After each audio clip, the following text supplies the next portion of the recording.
How you doing, YouTube? Matt Massive Beer Reviews. Back with a little bit of mystery beers, courtesy of my boy Tom. You see, it's written right there. That's how you know it's from Tom. In the form of Hang In There. Never heard of this beer before.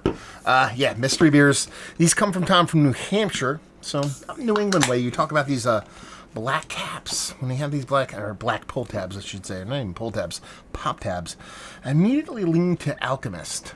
Just preconceived notions, dive into this sucker. We'll see what's what. Quintessential mystery beer labeling, along with a rich, dark, delicious looking beer. Yeah, I mean, she looks like a stout, porter, something along those lines. Maybe even like a Cascadian dark ale, black IPA, that kind of stuff going on. Looks rich and creamy. Maybe a little bit of kind of cream, kind of oatmeal vibes to it, because the way the head's kind of laying down a little bit of creamy, soft fluffiness. Who knows?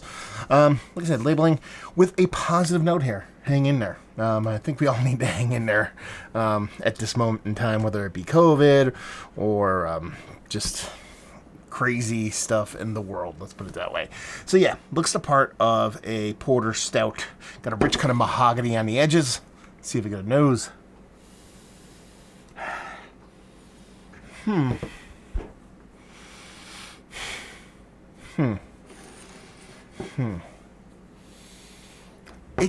It's a peanut butter stout, but it just reminds me of some beer I've had before. What is that? It's a straight peanut butter stout, so soft, little bit of lactose, probably oatmeal stout along with it, rich chocolate malt, and then that PB2 peanut butter coming in, but there's nothing else beyond that. I'm trying to think if there's anything else. I don't think it's Alvarium. They're kind of, their Nutty Buddy kind of stout. I don't think it's that. It's not Gunner's Daughter. I don't think it is. It doesn't have that kind of rich confectionariness to it. And the peanut butter's nice, but it's not over the top. Smells relatively low in ABV, like 6 and change-ish, the way it's coming off on the nose. So soft little lactose, a little bit of roasty chocolate malt vibes, peanut butter coming through nice but not overpowering. Let's dive in. Cheers.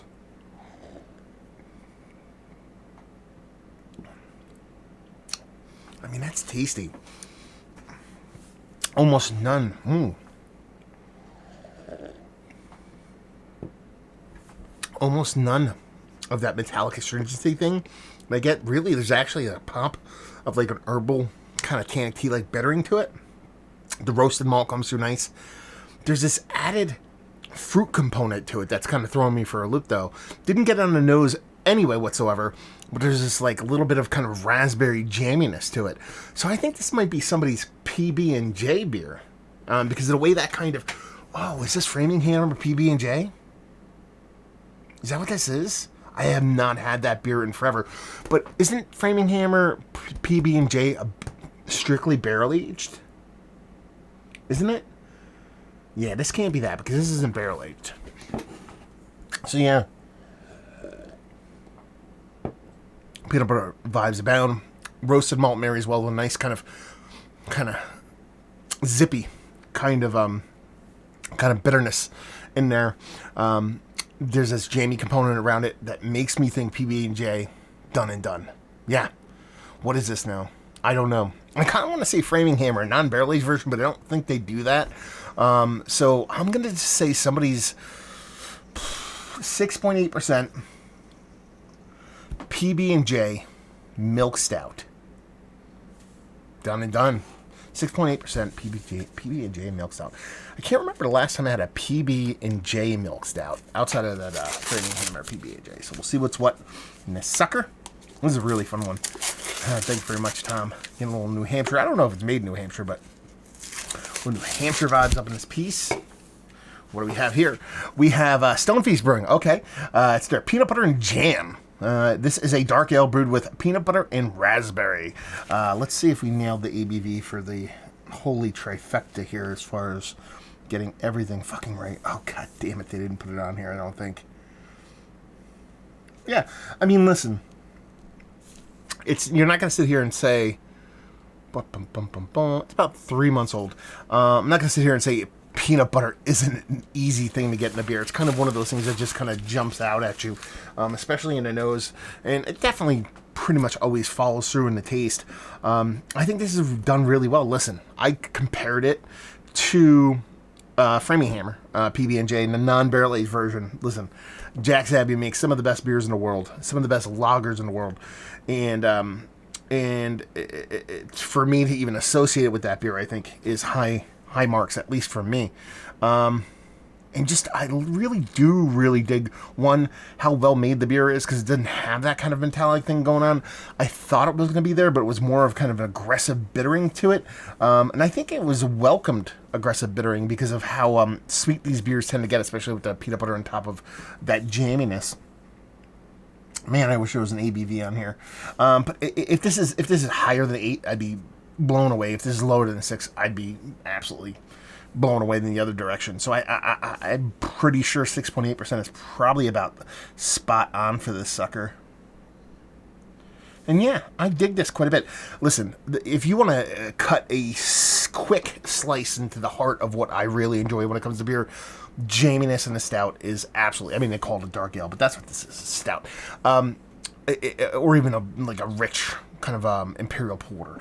Anyway, is to put that jammy component in a dark beer like this. It's some of my favorite flavor points when it comes to a beer, and not a lot of people do it well. There's a lot of people that do it, they don't pull that jammy component off. Might come off a little bit fruity, might come off a little bit kind of fake, kind of not adjunct, what's the word I'm looking for? Extracty, for lack of a better term. But this really does come off as that kind of raspberry jamminess with that peanut butter. Yeah, that's a fun beer. I dig that. Thank you very much, Tom. Is it one of the better kind of PB&J beers I've had as of late? It would default towards the top just because how many of these do you actually have? Is it one of the better lower-ish ABV adjunct stouts that I've had as of late? It's in the conversation. It's not otherworldly, but I really do dig it.